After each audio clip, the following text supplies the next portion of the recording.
How we doing, guys? Carmen here. Tonight I'm doing a review on a locomotive I got a little while ago, but I didn't get around to doing a review on it. This is the Lionel Legacy Norfolk and Western Class 611J. Now, a little bit of background on the actual J-Class locomotives. They were home built by the Norfolk and Western. Now, if you guys don't know what home built is, that means the railroads would sometimes build their own type of locomotives instead of farming out or purchasing locomotives and rolling stock and things like that from different companies such as Baldwin Locomotive Works, Lima, Alco, all different things like that. These were home built, much like the Pennsylvania Railroad would home build some of their locomotives. They had the ability to run in excess of 100 miles an hour with around 12 to a 15 car train on flat and level track.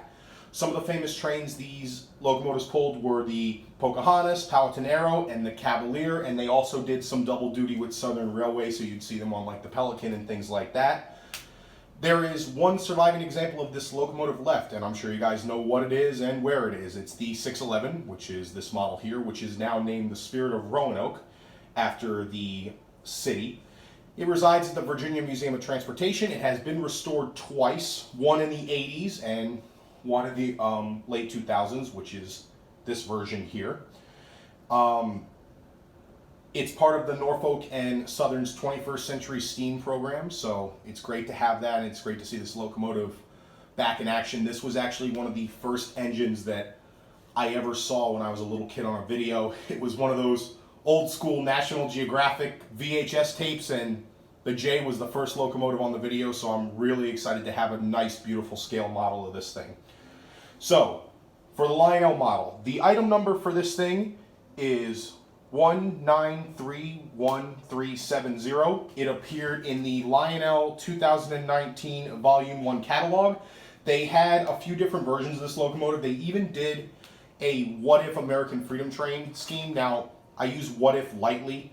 This was one of the engines that was considered for the American Freedom Train, but obviously the GS4 Daylight and the Reading T1 won out. They have it in some freight versions. They have it in passenger variants. They actually have two versions of the 611. One is from the 1982 tour when it was running at that point, and one was from the 2016. The real difference being is that there's like some small minute details like on the cab roof and stuff like that, and the Spirit of Roanoke lettering underneath the cab, but I'll show you guys that when we get close. This locomotive runs on 054 curves. It has full legacy rail sounds. It has Bluetooth, 2 operating smoke units, ashpan glow, flickering firebox, and lighted cab. It also has the quillable whistle, variable bell. It's got everything that you could expect from a legacy locomotive. All right, we're going to get up here in the front now. So up here, you're going to see the lighted 611 number boards. You have a separately applied grab iron. You even have a swing out scale dummy O-gauge front coupler, and you can actually replace that with a dummy O-scale coupler, so you can double head these if you would like. It's got molded in rivet detail around the front of the pilot, screens, some more separately applied handrails that run all the way down the length of the boiler, separately applied and lighted LED marker lights. This also has what they call the pile headlight. Now, in my opinion, Lionel kind of cheaped out on this. I was thinking that they were going to do 2 individual LEDs in the nose, and basically what they did is they put one LED, and the lens that's in there has 2, I guess you want to say, like clear tubes to indicate like the double over-under beam of the pile headlight. I'll try and get a picture of that thing from the front when the headlight's on so that you guys can see what I'm talking about. It's not a big deal. It's just, I think it was like kind of like a cheap out. They could have went the extra mile. I mean, I know Lionel's prices have been pretty high lately, but I still like their products. All right, guys, up on the front of the locomotive, you remember earlier where I was talking about how this version had the pile headlight and some of the other versions had generic standard headlights? What they mean by the pile headlight is, if you look in here, I don't know if you can tell in the video very well, but it's got 2 like individual bulbs or tubes or whatever you want to call them. Basically, the way Lionel did this is they put a standard LED behind the boiler front, and the headlight insert, the plastic piece, has 2 basically tubes cut into it to emulate the dual beam pile headlight. All right, this is the side of the locomotive. Now, the first thing I'm going to point out here is that When my local hobby shop, which by the way is Ready to Roll Trains, they're located in Miami, Florida, the owner called me. He said, hey man, your locomotive's in. I just want to give you a heads up. I heard some things, the stripe is the wrong color. Well, I'm sure you can tell if you're a 611 fan, the stripe is pretty much the wrong color. And if I had to take a guess at what happened here, who dropped the ball, I don't know if anybody really dropped the ball. They made this thing in a variant. It was kind of like a throwback variant of the 746J that came out in the post-war period. And the stripe was obviously more of this orangey stripe. So I just think somebody at the department was just like, screw it. We'll just put the stripes all that same color. It's not a deal breaker for me. In some pictures, you know, in different lightings and stuff, the stripes look brighter, they look darker. The only thing I can see this being a problem is that if you have any other cars except the Lionel Norfolk and Southern or Norfolk and Western cars, the colors may be drastically off. Like I said, it's not a big deal for me. This is an excursion engine to me, so I'm going to pull a mix of cars anyway, so it's not a big deal. So we're going to start down here at the front of the pilot. You have a separately applied brass bell. You have full metal running gear, die-cast metal wheels. You have a whole lot of action going on up in here. A lot of moving parts, linkages, things like that. You have a separately applied J locomotive plate right here, as well as separately applied builder's plates up here. You have the separately applied metal handrail that runs down the full length of the boiler. You have the Spirit of Roanoke lettering underneath the cab, which I'll actually get over there and show you that closer. All right, this is the cab, obviously. Here's the Spirit of Roanoke lettering. It's actually really crisp and really, really clean, but I never really have any complaints with Lionel about that. The other thing that I did notice about this locomotive is the drive rods. They obviously look correct, but if you're a hardcore 611 fan, you'll notice that the main drive rod that runs the length of the wheels is a single piece. Now on the real 611, there are multiple piece drive rods.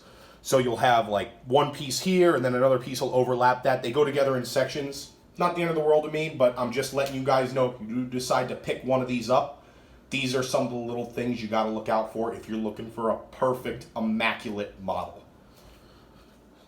All right, now we're going to have a look in the cab here. I got a little LED pen light, kind of like Mr. Eric at Eric's Trains does. So I'm taking some tips from him. So the cab is very nicely detailed, lots of hand-painted levers and gauges and things like that. This also has a separately applied throttle. It's hard to see from this angle, but it's not like the throttle is just molded into the back head. It actually is a whole separately applied thing. Up on the top, you have opening roof hatches that slide open and closed, obviously. And you have sliding cab windows that will slide open and closed with the cab window glass. You also have separately applied cab window glass inserts behind the engineer and the fireman, which is actually a pretty cool thing. I actually didn't notice that until now. Separately applied handrails on either side of the boiler as well. Okay, you guys, this is the top of the locomotive. I just wanted to show you a couple more little things here. Up here you have some hand-painted pop-off valves. You have some separately applied metal detail here. You have the hand-painted metal whistle with the whistle smoke hole. Now, to fill this thing up with smoke, it's not like you pour smoke right down the hole for the whistle. Obviously, on the main smoke, you pour it right down the smokestack. But on here, you remove this little piece. I don't know what it is, to be honest with you. If anybody knows any better, feel free to leave it in the comments. And there's a separate little hole down here that you pour the smoke fluid right down there, and you have the smoke fill for your whistle. This is the engineer's side of the locomotive. Obviously, because it is a streamlined locomotive, there's not a whole lot going on the other side. It's pretty uniform, other than the separately applied throttle linkage that really goes down to the end of the cab. All right, everybody, now here's the tender. Right along the side, a beautifully crisp and wonderfully printed Norfolk and Western logos along with the stripes. Up on the top, we have a separately applied real coal load. We have some separately applied grab irons, die-cast metal tender trucks, as well as wheels. Up on the back of the tender, we have a opening tender hatch, which has your volume control for the sounds if you want to manually control your volume. Coming around to the front of the tender, we have a bunch of molded in detail here, like coal doors, some little toolboxes here, die-cast metal steps, the continuation of those handrails, as well as some more steps down here. Now, this is the back of the tender, guys. We have some wonderfully printed tender information. This one over here reads that the stoker slides have been removed, so have any crew that is on top of the tender, looking down into the coal chute to be aware of the exposed screw. We have how many gallons of water and how many tons of coal right here, as well as your operating backup light. Separately applied metal ladder, separately applied metal handrails, coupler cut bar down here, as well as another separately applied metal ladder up there. All right, guys, now I'm going to start the locomotive up and go through some of the sounds. So here we go. This is the dispatcher. Do you copy? Go ahead, over. Hold for track orders. Over. Okay, watching the signals. Out.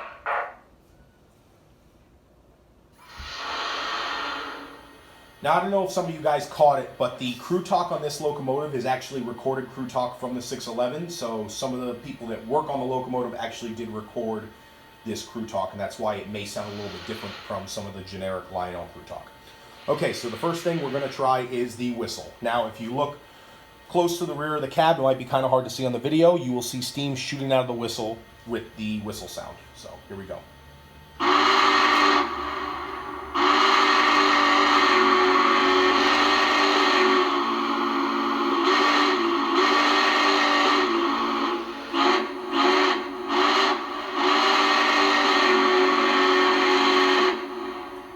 Nice, deep, throaty whistle. It's actually the same whistle that's in my Legacy Blue Comet. I don't mind it. I like it. It's a classic steam whistle. Sounds pretty close to the 611. It's not identical, but I don't mind it. Next up is the bell.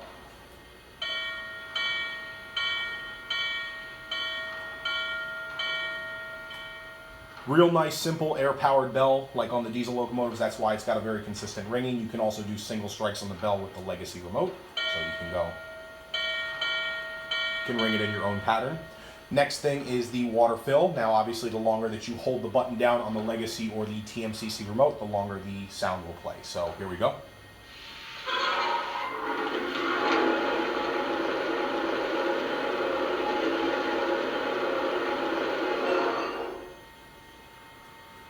My water's full. Out. Copy that. Out. All right, next one is the blowdown. Same deal. The longer that you hold the button down on the Legacy or the TMCC remote, the longer the sound will play.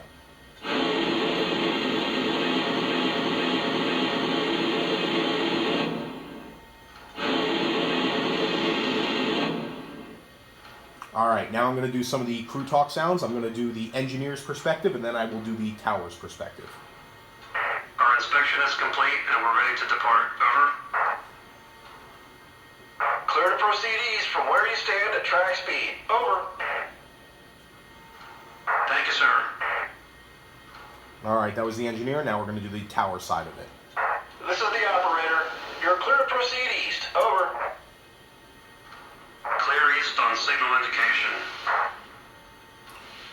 All right, so I won't be able to obviously get the locomotive running around the entire layout, but at least I can get it to go by at a nice slow crawl, and you guys can see and hear some of the sounds indoors. So I already activated sequence control by holding down the aux1 button, so the locomotive will kind of do its own thing when it departs the station. So here we go. Enjoy it.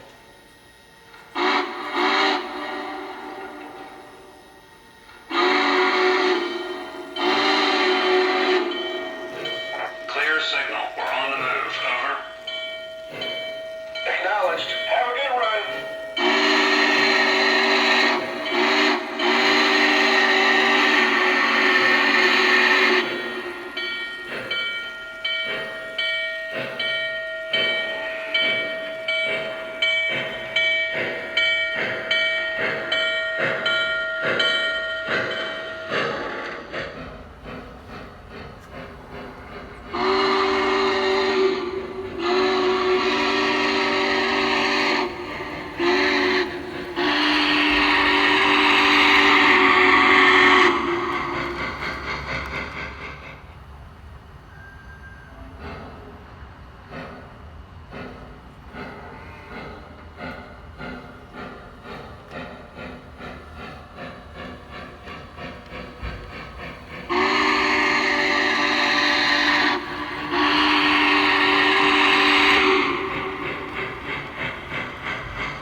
Alrighty guys, that wraps it up for this review. This is a beautiful model. It's in fact one of my favorite locomotives that Lionel has made so far in my collection. If you guys are thinking about getting one, they range around $1,400, maybe a little bit cheaper depending on where you find them, eBay, different things like that. They have the whole package. They got the whistle, steam, smoke, the legacy rail sounds, everything. I just absolutely love them. I hope you guys enjoyed this video and keep your eyes out for a new one. Thanks.